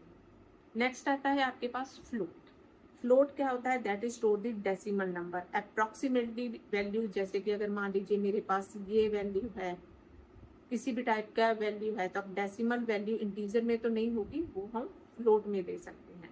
जैसे हमारे प्राइस होता है, अब इसमें अगर मैंने फ्लोट 5 और 2 लिया है, तो इसका मतलब क्या है कि टोटल डिजिट मेरे 5 होंगे और इस 5 डिजिट के बाद जो 2 नंबर आएंगे मेरे वो डेसिमल पॉइंट के होंगे। जैसे यहाँ पे दिया है कि ये वाली चीज़ कि मैक्सिमम जो मेरी है 5 डिजिट ले सकती हूँ, 5 डिजिट से ज़्यादा नहीं होंगे, कम आप ले सकते हो, लेकिन डेसिमल के पॉइंट बाद मेरे 2 नंबर ही रहेंगे। डबल और रियल का मतलब क्या होता है, that is like a float but more precision for a scientific data. अगर आपका डेटा बहुत लार्ज अमाउंट में है तभी आप इसको यूज कर सकते हैं। नेक्स्ट आता है आपका डेसिमल, जो कि न्यूमेरिक फॉर्म में होएगा, use for exact decimal value, जैसे कि मनी, सैलरीज, जो पैसे में भी आती है, उसके लिए आप डेसिमल पॉइंट यूज कर सकते हो। नेक्स्ट आती है आपके पास स्ट्रिंग। स्ट्रिंग मीन्स जब आपने टेक्स्ट की फॉर्म में डाटा लेना हो, तो use for storing A text, name, address, तो उसके लिए हम स्ट्रिंग डेटा यूज करते हैं। जो कैर होती है, कैर की that is a fixed length होती है। जैसे मान लीजिए मैंने कैर 5 दिया है, तो this will be A store only 5 characters pads with space. इसका मतलब क्या है, जैसे मान लीजिए आपने ए, उसके बाद आपने स्पेस दिया है बी, फिर आपने स्पेस दिया है तो सी, तो ये आपके लिए तो 3 ही कैरेक्टर्स होंगे, लेकिन स्पेस को इंक्लूड करके ये 5 बन जाएंगे, 1 2 3 4 5। तो इसमें जो आपकी स्पेस रहेगी, चाहे वो स्पेस आपकी स्टार्टिंग में दी है, जब बीच में आपने दी है, तो वो इंक्लूड करके ही आपके 5 कैरेक्टर बनेंगे। Use when length is fixed like to the pin code, country code, जहाँ पे आपको लगता है कि यहाँ पर मेरी लेंथ फिक्स्ड है तभी आप इसको यूज करो, लेकिन अगर आपकी वेरिएबल लेंथ है तो तब आप इसको अवॉइड कर सकते हो। वेरकैर में क्या होता है, that is a variable length text, most commonly यही यूज होता है। जैसे यहाँ पर नेम दिया है वेरकैर 50, तो यहाँ पे store up to 50 characters, not a 50 letters, 50 characters हम यूज कर सकते हैं, only space for the actual data. तो इसमें अगर स्पेस है that is also included. Next आता है हमारा text, that is store the large text, जैसे कि आर्टिकल्स या डिस्क्रिप्शंस, कोई मैसेज वगैरह होते हैं, तब हम इसको यूज करते हैं। तो इसकी बहुत सारी वेरिएशंस हैं जिनको हम अपनी रिक्वायरमेंट के अकॉर्डिंगली यूज कर सकते हैं। नेक्स्ट आता है आपका enum. Enum that is a store pre defined value, like to अगर आपने ड्रॉप डाउन देना हो या पॉपअप मेन्यू कुछ देना हो, तो उसके लिए हम इनम यूज करते हैं। तो इसके लिए हमें एग्जाम्पल के लिए देना पड़ेगा gender, enum, male, female, other. तो अगर आप ये ऐसे ही अपने डेटाबेस में, अगर आप ऐसे ही अपने टेबल में वैल्यू क्रिएट करते हो, तो वो आपको ऐसे ही ड्रॉप डाउन के थ्रू ही वैल्यू जनरेट करके देगा। Set that is A multiple pre defined value, जिसमें हम कॉमा सेपरेटेड करके वैल्यू दे सकते हैं। जैसे अगर आपकी हॉबीज है, सेट कर सकते हैं रीडिंग, म्यूजिक, स्पोर्ट्स, तो आप उसके अकॉर्डिंगली भी यूज कर सकते हो। नेक्स्ट आपके पास आती है date and time data type. इसमें हम स्टोर कर सकते हैं डेट्स और टाइम्स। जैसे अगर आपने डेट लेनी है, तो डेट का जो फॉर्मेट होता है दैट इज ईयर, मंथ और डेट, तो ये इसकी एग्जाम्पल हो जाएगी। अगर आपको डेट टाइम भी चाहिए, ये तो सिर्फ डेट के लिए होगा, अगर आप डेट एंड टाइम चाहिए तो उसके लिए आप दोनों चीजें स्टोर करने के लिए आपको यहाँ पर पहले डेट का कॉन्सेप्ट देना पड़ेगा, फिर आपको टाइम का कॉन्सेप्ट देना पड़ेगा। तो यहाँ पर इस हिसाब से आपका आउटपुट आ जाएगा। एक होता है हमारा timestamp. Timestamp is a similar to the date time but also track time zone, auto updates and when record the changes. तो अगर आप चाहते हो कि आपका जो डेटा है, आपका जो टाइम है ऑटोमेटिकली चेंज हो, तो उसके लिए हम टाइम स्टैम्प्स भी लगा सकते हैं। अब टाइम में हम स्टोर्स ओनली आवर्स, मिनट्स और सेकंड्स ही आपके स्टोर होंगे। और जो आपका ईयर है दैट इज ए 4 डिजिट, जिसमें आप पर्टिकुलर 4 ईयर्स 2025, 26, जो भी आपका पर्टिकुलर ईयर है वो आपका 4 डिजिट फॉर्मेट के अकॉर्डिंगली ही चलेगा। नेक्स्ट हमारे पास आती है बुलियन टाइप। बुलियन टाइप में 2 ही वैल्यू आप स्टोर कर सकते हैं, दैट इज ट्रू और false. That is actually store of the tiny integer 1 internally, because value बहुत छोटी है, 0 या 1 का डाटा भी हम true and false means boolean data type में स्टोर करवा सकते हैं। तो is active boolean, is active का मतलब क्या होगा, इज एक्टिव बुलियन अगर 1 आ जाएगा तो ट्रू आ जाएगा, 0 है तो वो आपका फॉल्स डाटा शो करेगा। इसको हम एक बार कैटेगराइज कर लेते हैं। सबसे पहले हमारे पास जो था न्यूमेरिक डेटा, उसमें हम ये डेटा टाइप ले सकते हैं, जैसे कि इसकी एग्जांपल है तो एज या सैलरी, जो कि डेसिमल पॉइंट में भी आएगी। स्ट्रिंग या टेक्स्ट में जो डेटा होता है that is in the form of string, और उसके लिए हम नेम, वेरकर भी ले सकते हो, आप टेक्स्ट भी ले सकते हो, but that is A normally used, जो हम वेरकर ही यूज करते हैं।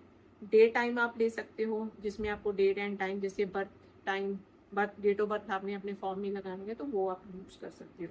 Boolean it is optional but totally it is depend on requirements. अगर आपकी रिक्वायरमेंट्स है तो आप इसको भी अपने डेटाबेस या अपने टेबल में यूज कर सकते हो। नेक्स्ट कॉन्सेप्ट हम यूज करते हैं CRUD ऑपरेशन इन MySQL। तो CRUD बेसिकली क्या होता है? CRUD stands on the 4 parts. C stands on create, जिसमें हम डाटा इंसर्ट करते हैं। R स्टैंड्स ऑन रीड, जो कि डेटा सिलेक्ट करने के लिए काम आता है। U स्टैंड्स ऑन अपडेट, जिसमें हम डेटा अपडेट करते हैं। और D स्टैंड्स ऑन डिलीट, जिसमें हम डेटा या डेटाबेस को डिलीट कर सकते हैं। तो CRUD means these are the basic 4 operations that we perform on any database.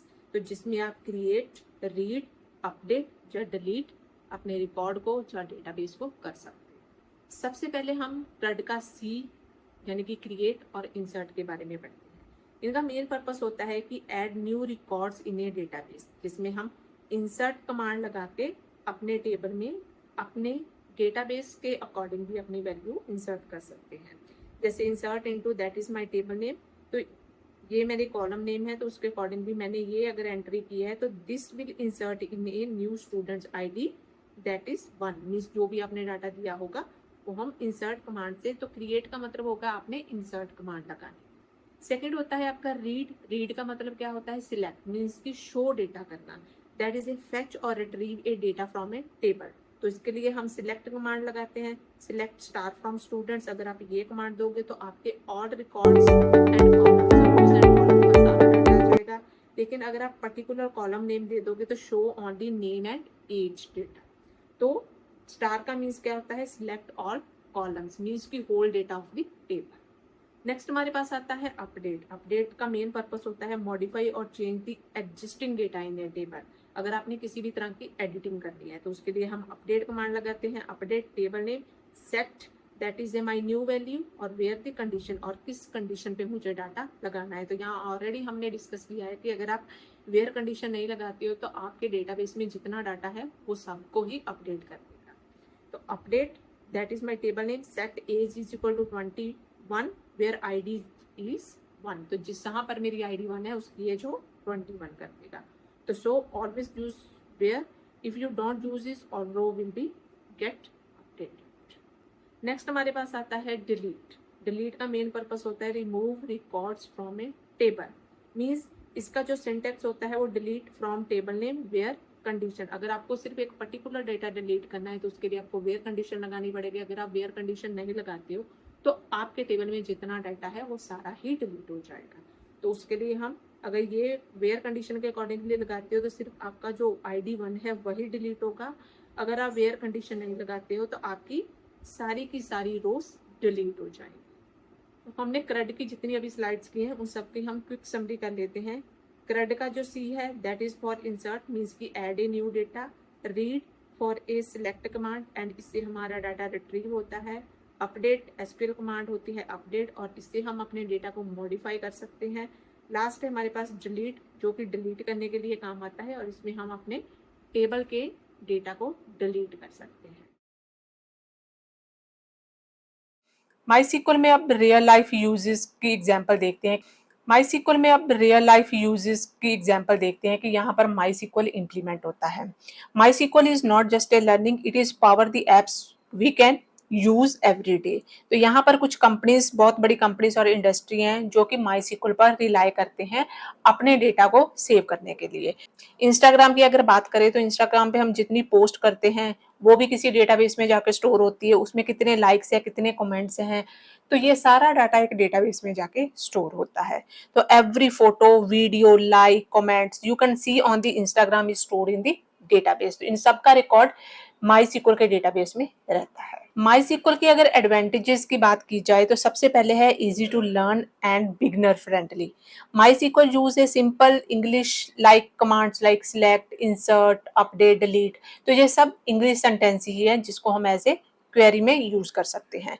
Clear syntax है, फर्स्ट चॉइस होती है स्टूडेंट्स एंड प्रोफेशनल्स की, बिकॉज इसमें आप इनफिनाइट तक का डेटा स्टोर करके रख सकते हो और किसी भी तरह की स्टेटमेंट और क्वेरी इसमें कॉम्प्लेक्स नहीं होती है। मैनी ट्यूटोरियल्स एंड गाइड्स हैं जो ऑलरेडी ऑनलाइन अवेलेबल हैं, आप आरके आईटी अरेना के ट्यूटोरियल्स भी देख सकते हो। तो यहाँ पर अगर माईसीक्वल की बात की जाए तो MySQL is very easy to learn for a beginners. तो even a beginners can run select star from students. तो इसमें जो क्वेरीज है वो बहुत ज्यादा कॉम्प्लेक्स नहीं है, अगर आप फर्स्ट टाइम जब बिगिनर्स इसको सीख रहे हो तो वो भी बहुत इजीली इसको अंडरस्टैंड कर सकते हैं। सेकंड है फ्री एंड ओपन सोर्स। तो इसका जो माईसीक्वल का कम्युनिटी एडिशन है दैट इज 100% फ्री। तो इसको आप डाउनलोड कर सकते हो, किसी भी तरह से कस्टमाइज मॉडिफाई कर सकते हो आप अपनी रिक्वायरमेंट के अकॉर्डिंगली इसको अपने किसी भी ऑपरेटिंग सिस्टम में इंस्टॉल कर सकते हो। थर्ड आता है work with almost all major programming language. तो माईसीक्वल एक ऐसा डेटाबेस है जो ईच एंड एवरी प्रोग्रामिंग लैंग्वेज के साथ सपोर्ट करता है।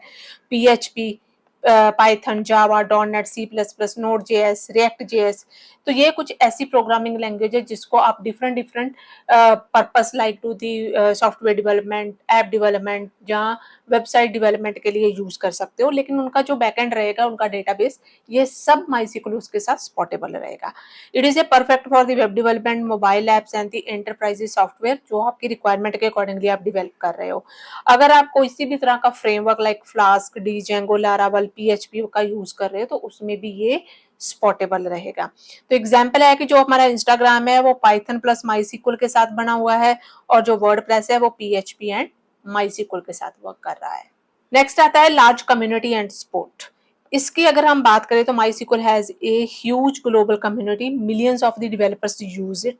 बहुत सारे free forms, tutorials and the Stack Overflow answers हैं जो आप यूट्यूब की वीडियो पे देख सकते हो। इसका जो बैक्ड है that is by means, back means इसको डेवलप किया है ओरेकल कंपनी में और बहुत सारे प्रोफेशनल एंटरप्राइजेस इसको सपोर्ट कर रहे हैं जब भी इसकी नीड होती है। तो इसको अगर एग्जांपल देखते हैं कि if you face an error you will almost always find a solution online instantly. अगर आपका कोई क्वेरी रन नहीं हो रही है, कोई एरर आ रहा है, तो आप उस एरर को कॉपी पेस्ट करके गूगल पे सर्च कर सकते हो, तो आपको इजीली उसका सोल्यूशन मिल जाएगा। अदर की एडवांटेजेस की अगर बात करें तो क्रॉस प्लेटफॉर्म है, मींस कि run on each and every operating system, scalable है, handle small websites to giant apps like to the Facebook, Instagram, Twitter and secure है। कॉन्स्ट्रेंट्स क्या आता है? Constraints means set of rules, means कि वो rules जो आप अपने डेटा या डेटाबेस पे इंप्लीमेंट कर सकते हो। Constraints make sure that the data store in the table is the valid and the follows rule. तो अगर आपने एक डेटाबेस के अंदर कोई टेबल बनाना है तो उसमें सेट ऑफ रूल्स के अकॉर्डिंगली डेटा इंप्लीमेंट करना है, तो उसके लिए हम कॉन्स्ट्रेंट्स यूज करते हैं। तो कुछ कॉमन कंस्ट्रेंट्स होती हैं जैसे नॉट नल। नॉट नल का मतलब है कि आप कॉलम को खाली नहीं छोड़ सकते, उसके अंदर आपको कोई ना कोई वैल्यू एंटर करनी पड़ेगी।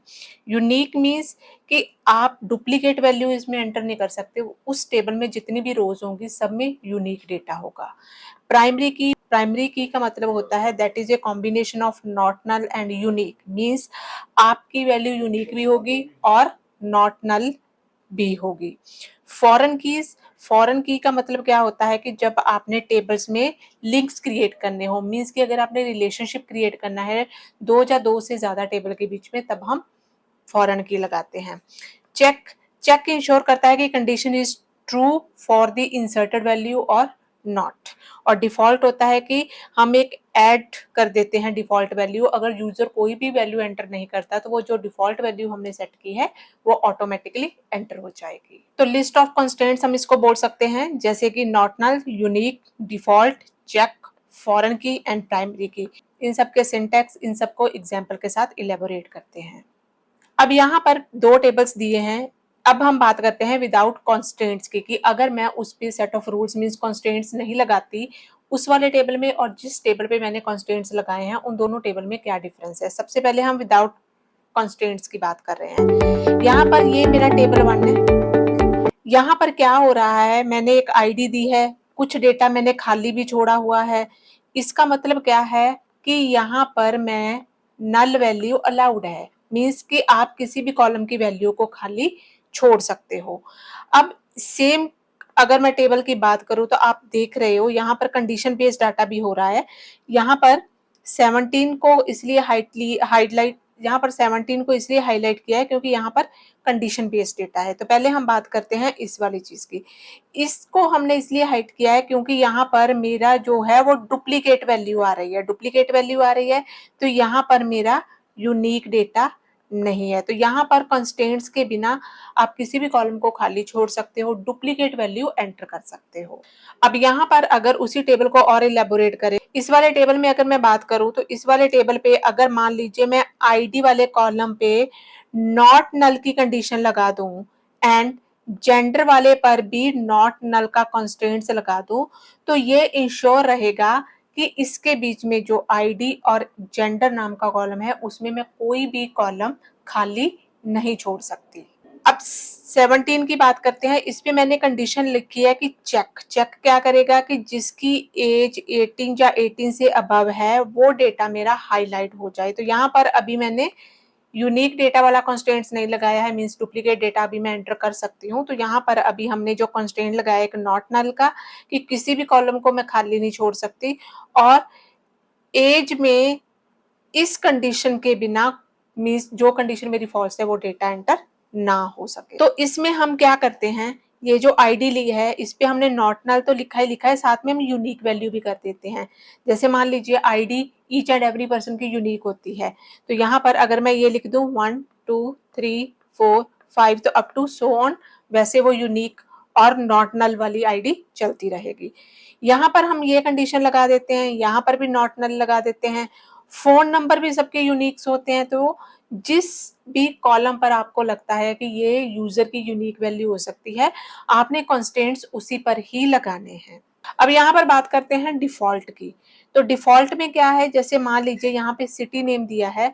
अब यहाँ पर हम किसी भी यूजर को ये कंपल्शन नहीं लगा सकते कि उसने अपना सिटी एंटर करना ही करना है।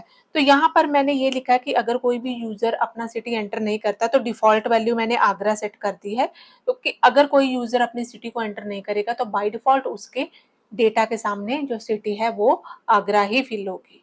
इसका सिंटेक्स देखते हैं। सबसे पहले आएगा क्रिएट टेबल। यहाँ पर मैं एक टेबल नेम ले लूंगी। आईडी ली है, आईडी मेरी इंटीजर में रहेगी, तो इसमें मैं नॉट नल भी लगा रही हूँ और यूनिक वैल्यू भी लगा रही हूँ। नेम है, वेरकर है, नॉट नल है, मींस इसको मैं खाली नहीं छोड़ सकती। एज है, नॉट नल भी हो और इसके अकॉर्डिंगली वो मेरी कंडीशन भी चेक करे। जेंडर है, उसको नॉट नल रखा है। फोन नंबर को नॉट नल एंड यूनिक दोनों कंस्ट्रेंट के साथ हैंडल कर रहे हैं। और सिटी को नॉट नल होना चाहिए लेकिन डिफॉल्ट इंप्लीमेंट हो सकता है। यूजर अगर वैल्यू एंटर कर देता है तो वो वही वैल्यू आएगी, अदरवाइज वो नॉट नल नहीं रहेगा। जो डिफॉल्ट वैल्यू मैंने सेट किया है वो ऑटोमेटिकली वहां पर आ जाएगी। यहाँ पर देखते हैं, इसको इंप्लीमेंट करके देखते हैं। यहाँ पर लिखा है क्रिएट टेबल, तो this is my table name. तो ये मैंने टेबल नेम लिया है, आईडी ली है, सिंटेक्स के अकॉर्डिंगली नेम लिया है, एज ली है, जेंडर लिया है, फोन लिया है और सिटी लिया है। और इस वाले स्टेटमेंट को या इस वाली क्वेरी को मैंने वर्कबुक में रन किया है। अब इसके अकॉर्डिंगली जब आपका टेबल तो एंटर हो जाएगा, आप नीचे देख सकते हो कि select star from this one. जब आप ये चीज देखोगे तो यहाँ पर भी आप देखोगे कि सारा डाटा एंटर हो चुका है, किसी तरह की कोई भी एरर नहीं आई। अब इसमें हम वैल्यू एंटर करके देखते हैं। इंसर्ट में सबसे पहले मेरी आएगी ID, name, birth date, phone number, gender, value. आप इसके अकॉर्डिंगली टेबल में कुछ भी ले सकते हो। तो सबसे पहले मैंने आईडी ली है, उसके बाद मैंने नेम लिया है, उसके बाद डेट ऑफ बर्थ लिया है, उसके बाद आप देख रहे हो फोन नंबर लिया है और उसके बाद जेंडर लिया है, लेकिन सिटी मैंने किसी की भी नहीं ली हुई। जब मैंने अभी 3 वैल्यू एक साथ ही एंटर कर रही हूँ, जब आप इसका आउटपुट देखोगे तो आप देखोगे कि यहाँ पर मैंने ये वैल्यू एंटर कर दी। अब एक और डाटा मैंने एंटर किया था जिस पर मैंने क्या किया था, जेंडर में कोई भी वैल्यू फिल नहीं गई, तो आप यहाँ पर देख सकते हो कि वहां पर वैल्यू नल आ रही है। तो आप उसके अकॉर्डिंगली डाटा एंटर कर सकते हो जो आपने कॉलम लिए हुए हैं। तो जिसकी आप वैल्यू नहीं दोगे तो वो बाय डिफॉल्ट नॉट नल आ जाएगा, लेकिन अगर आपने कॉन्स्टेंट्स वहां पे लगाए हुए हैं तो आप उसको खाली नहीं छोड़ सकते हो। अब नेक्स्ट हम करते हैं is null and not null. Is null means कि आप उसमें जब भी आप डेटा एंटर कर रहे हो, टेबल में आप डेटा इंसर्ट कर रहे हो, तब उस कॉलम को खाली छोड़ सकते हो। नॉन नल मीन्स कि आपको उसके अंदर कोई ना कोई वैल्यू देनी ही पड़ेगी। चलिए एग्जाम्पल के साथ इलेबोरेट करते हैं। अब जैसे यहाँ पर एक टेबल लिया है जिसमें हम select data with null value कर रहे हैं। तो यहाँ पर नेम लिया है, एज लिया है और जेंडर लिया है। यहाँ पर आप देख रहे हो कि इस पर्सन की जो एज है वो मैंने खाली छोड़ी हुई है, जिसको हम नल भी बोल सकते हैं। अब इसके लिए जो चीज हम लगाएंगे वो हमने ये कंडीशन लगाई हुई है, वेयर एज इज नल। अगर मैं इस पे ये कंडीशन लिखूंगी select star from this is my table name where age is null, तो इसमें सिर्फ मेरा यही डेटा सामने शो होगा। क्यों? क्योंकि इसी में ही कोई वैल्यू नहीं है। अब हम सिंटेक्स देख लेते हैं इज नल का। तो सबसे पहले आप इज नल के लिए और नॉट नल दोनों का हम सिंटेक्स देखते हैं। इसके लिए हम इज नल के लिए हम लगाएंगे सिलेक्ट जो भी आपके कॉलम नेम होंगे, या फिर आप यहाँ पे स्टार भी लगा सकते हो अगर आपने सारे कॉलम लेने हैं। फ्रॉम यहाँ पे टेबल नेम आ जाएगा, where column is not null. Next आपका आएगा सिलेक्ट कॉलम नेम। अब नॉट नल की बात करते हैं। नेक्स्ट आपका आएगा सिलेक्ट कॉलम 1, कॉलम 2, कॉलम 3, या यहाँ पर भी आप स्टार दे सकते हैं। फ्रॉम टेबल नेम जो भी आपका टेबल नेम रहेगा, where column is not null, तो इनके अकॉर्डिंगली आपका आउटपुट शो हो जाएगा।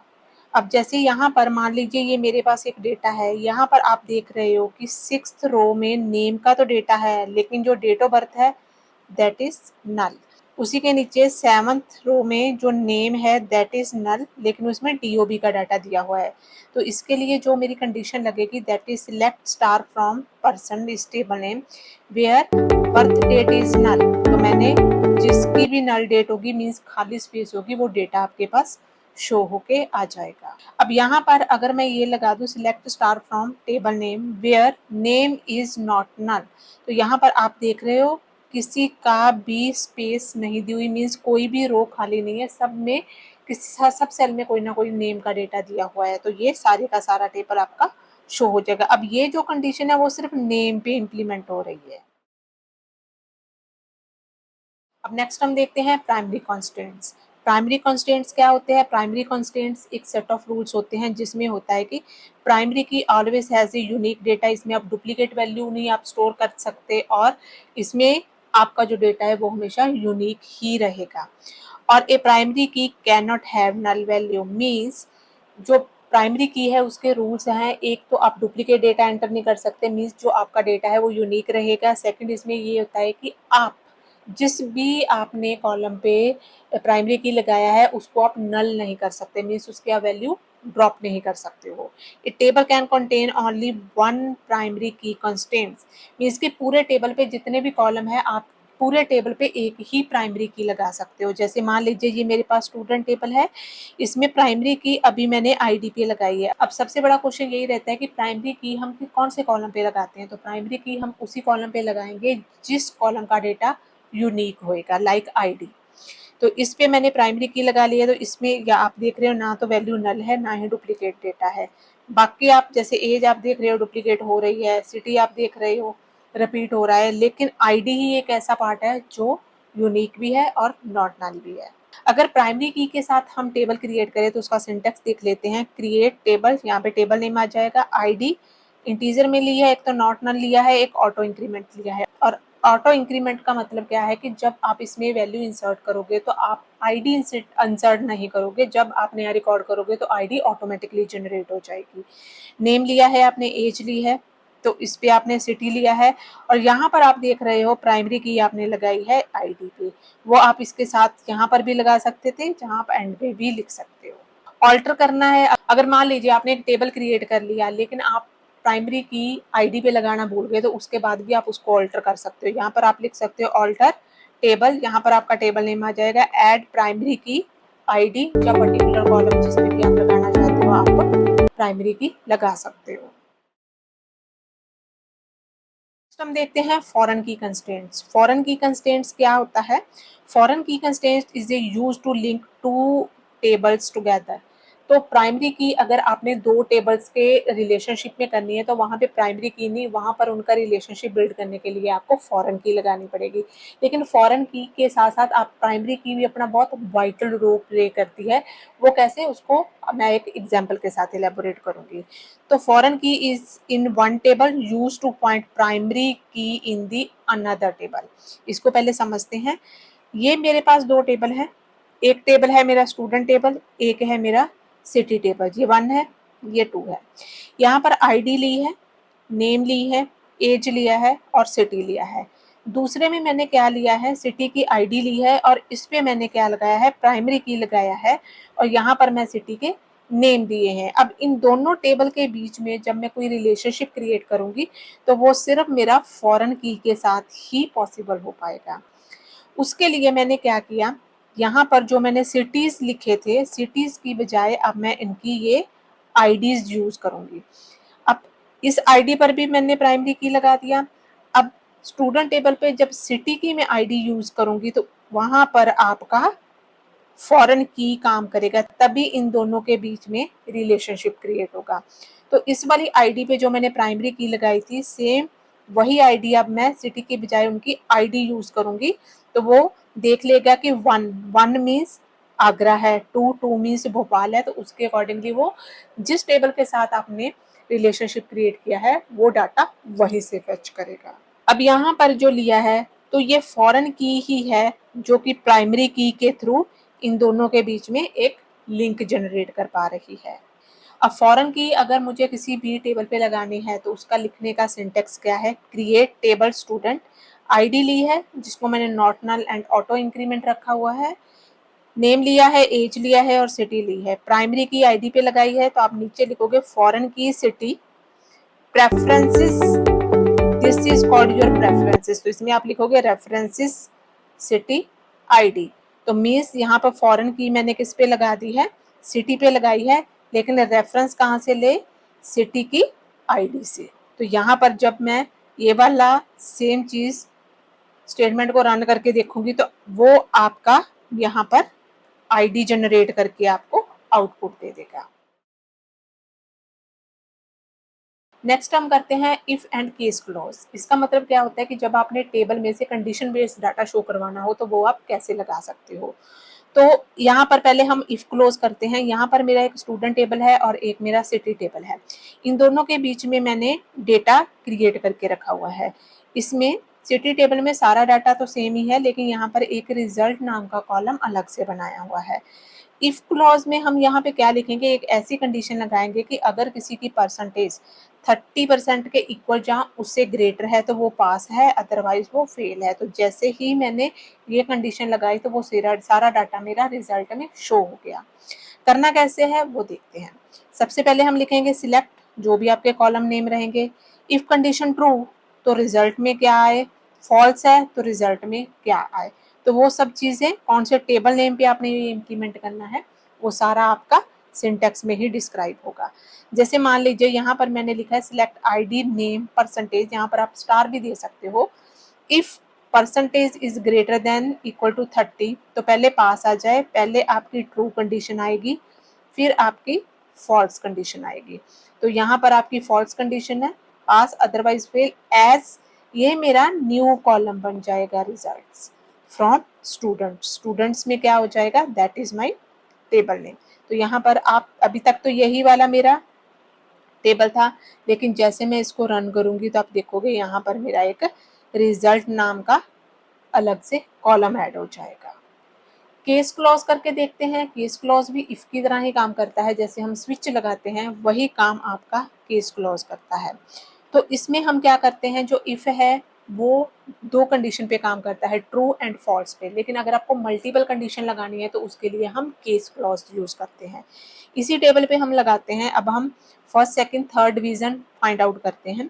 अगर तो किसी की percentage greater than equal to 80 है एंड इस रेंज के बीच में अगर किसी की परसेंटेज आती है तो उसके अकॉर्डिंगली मुझे डिवीजन डिफाइन करनी है।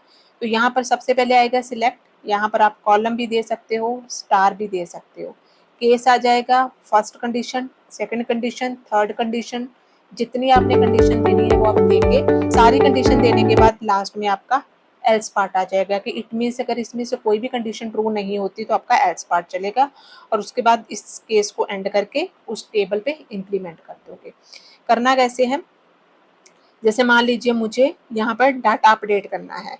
यहाँ पर अभी आप देख रहे हो डाटा 29 है, आप अपडेट पे भी लगा सकते हो, क्रिएट पे भी लगा सकते हो, किसी पे भी लगा सकते हो।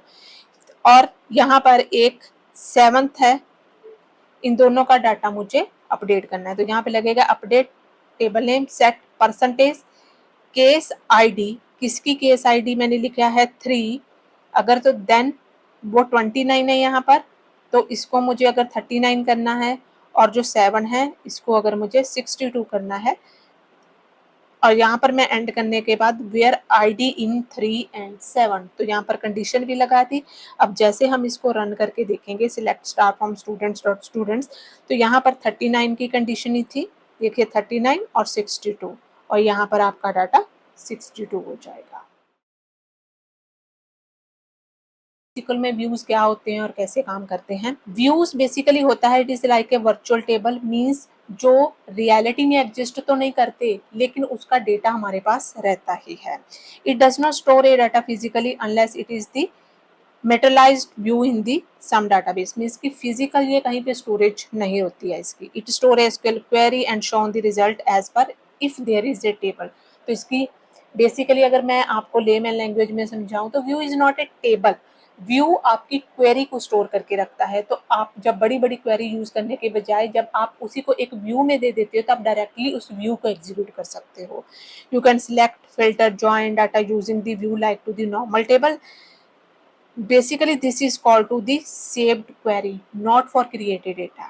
यूज क्यों करते हैं हम व्यू को, because simplify the complex query. जब हमने ज्वाइंस करने हैं वहाँ पे क्या लगते हैं, बड़ी बड़ी आपकी क्वेरीज लगती हैं, तो वो लिखने की बजाय वहाँ पे एरर के चांसेस बहुत हो जाते हैं। तो वहाँ पर हम क्या करते हैं, फिल्टर्स लगा देते हैं with the help of views, ताकि हमें बार बार बड़ी क्वेरीज ना लिखनी पड़े और हमारा टाइम सेव हो जाए।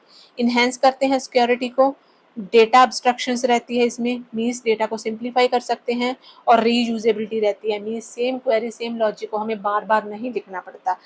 अगर मुझे एक व्यू को क्रिएट करना है तो सबसे पहले हम लिखेंगे क्रिएट व्यू, यहाँ पर मेरे व्यू का नेम आ जाएगा एज सिलेक्ट, जो भी आपने कॉलम नेम देने हैं, कौन से टेबल में से देने हैं और क्या कंडीशन लगानी है आपने। मान लीजिए ये टेबल ऑलरेडी हमने क्रिएट करके रखा हो, इसका मुझे व्यू क्रिएट करना है।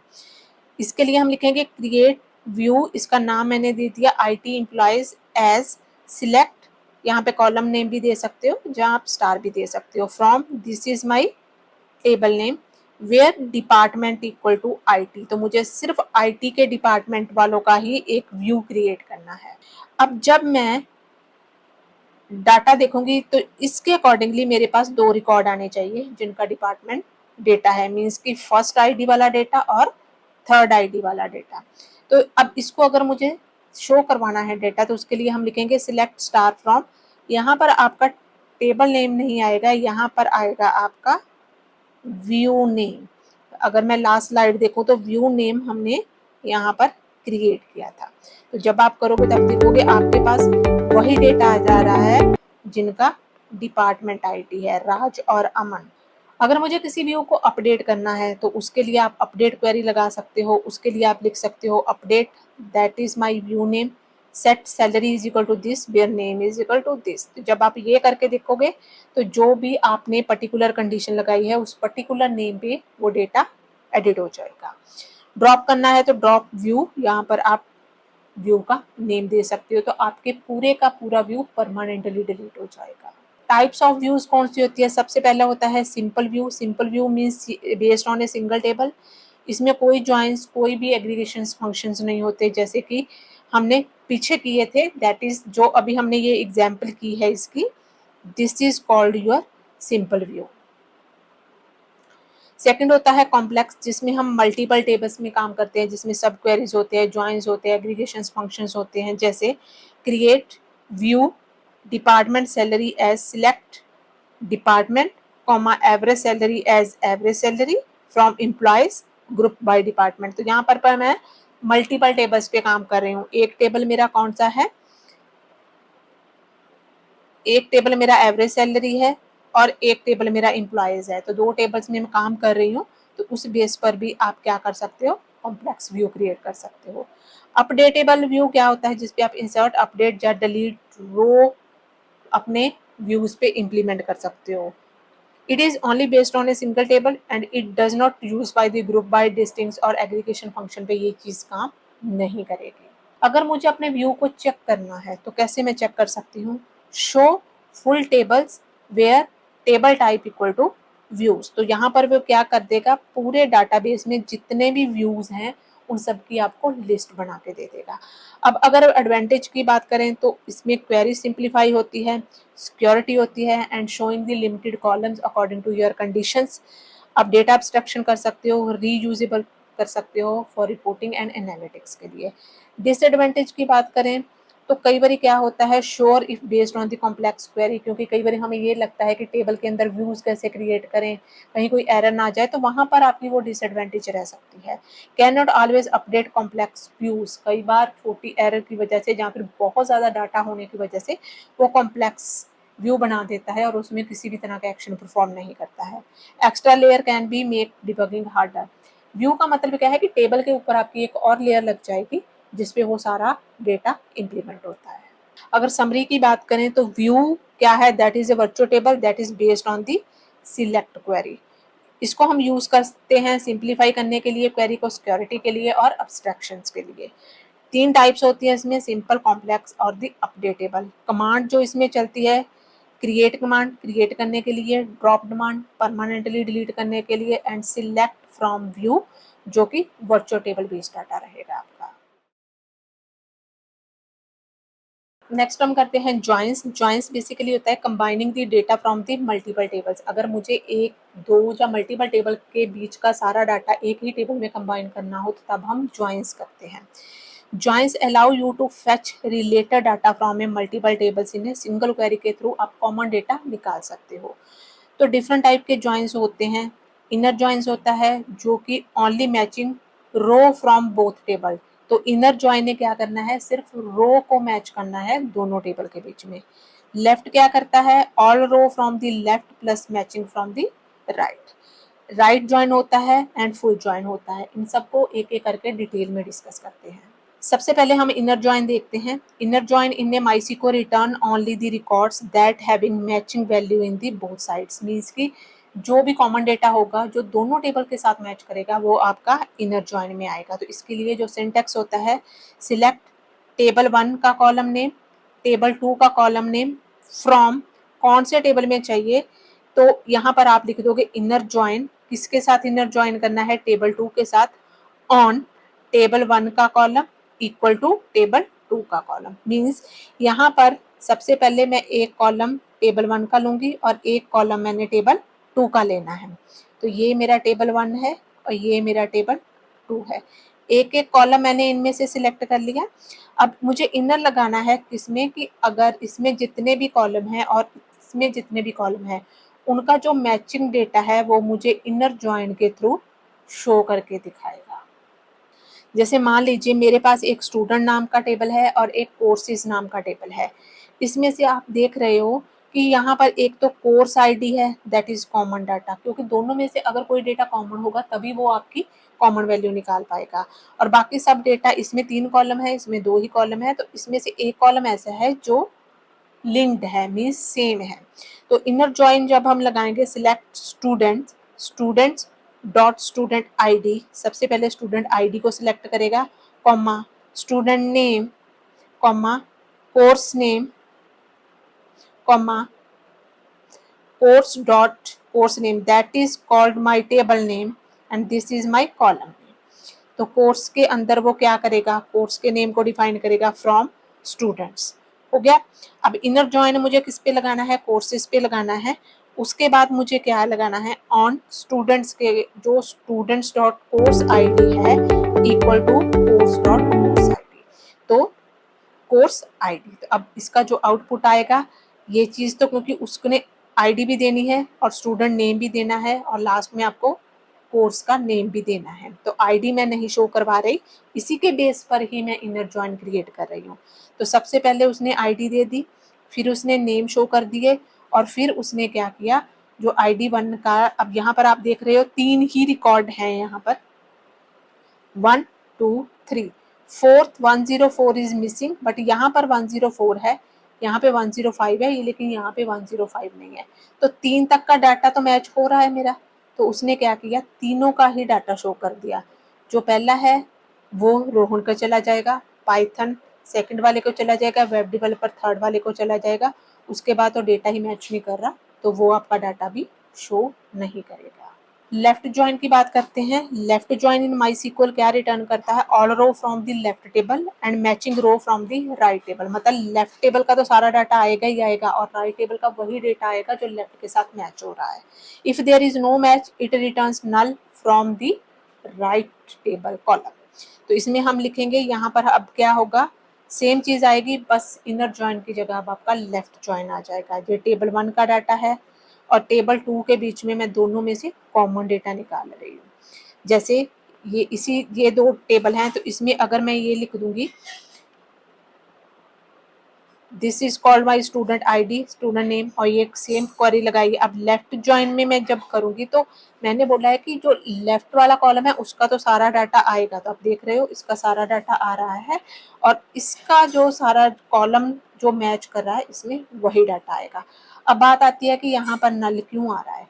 यहाँ पर जो मैंने डेटा लिया है वो मैंने लिया है 105 है, 105 का तो डाटा कुछ है ही नहीं है, तो 104 तक की वैल्यू वो मैच कर रहा है, तो 104 के अकॉर्डिंगली तो इधर डाटा है ही नहीं है, तो इसलिए उसकी वैल्यू वो कोर्स नेम की नल कर रहा है, बिकॉज ये जो डेटा साइंस है वो 105 का डाटा होगा। अगर यहाँ पर 5 कॉलम होता तो ये डाटा उसके पास आ जाता। नेक्स्ट हम करते हैं right join. Right join is a opposite from the left join, all rows from the left table and matching row from the left, all row from the right table and matching row from the left table. If no match, and it returns to the null value, so it is the opposite of the left join. Syntax की बात करें तो यहाँ पर right join आ जाएगा, तो इसमें क्या कहेगा, राइट टेबल की तो वैल्यू आएगी आएगी, लेफ्ट की वही वैल्यू आएगी जो मैच हो रही है। जैसे यही टेबल है तो इसमें मैंने बोला था राइट की तो सारी वैल्यू आएगी ही आएगी, तो राइट का आप देख रहे हो सारी वैल्यू आ रही है, लेकिन लेफ्ट की वही आएगी जो मैच हो रही है, तो फोर्थ नंबर मैच नहीं हो रहा तो उसने क्या कर दिया, यहाँ पे नल वैल्यू दे दी।